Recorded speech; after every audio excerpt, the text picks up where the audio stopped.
तो नमस्कार प्रणाम दोस्तों, आप लोगों को फिर से एक बार राउत भोजपुरिया भाई यूट्यूब चैनल में स्वागत है। दोस्तों, खेसारी लाल यादव जी के संघर्ष 2 फिल्म के बारे में बहुत ही बड़ी अपडेट सामने निकल के आई है।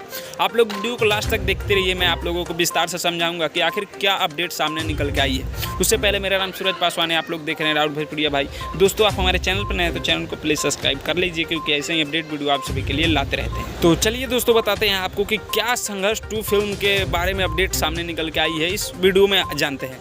दोस्तों, आपको बता दें कि खेसारी लाल यादव जी का संघर्ष 2 रिलीज होने का डेट पहले 25 अगस्त रखा गया था, लेकिन दोस्तों आपको बता दें कि ये डेट चेंज हो चुका है, जो कि आज ही पता चला। आप सभी को बता दें कि ये फिल्म अब 20 अक्टूबर को रिलीज़ होगा। जी हाँ दोस्तों, आपको बता दें कि संघर्ष 2 का डेट रिलीज़ चेंज कर दिया गया है। 25 अगस्त से अब 20 अक्टूबर को कर दिया गया है। तो आप लोग 20 अक्टूबर को सिनेमा घरों में जाइए और संघर्ष 2 फिल्म को बहुत सारा प्यार आशीर्वाद दीजिएगा। और ये फिल्म बहुत ही धाकर बनाया गया है, जो कि भोजपुरी इंडस्ट्री में ऐसा पहली बार फिल्म बना है संघर्ष 2। तो आप लोग सिनेमा घरों में जाइए, 20 अक्टूबर को ये लगेगा दशहरा के शुभ अवसर पर। तो आप लोग ज़रूर जाइएगा इस फिल्म को देखने के लिए। बाकी आप लोग नीचे कमेंट बॉक्स में ज़रूर बताइएगा कि ये फिल्म कैसा है। मिलते हैं जल्दी नेक्स्ट वीडियो में, तब तक के लिए जय हिंद, जय भोजपुरी।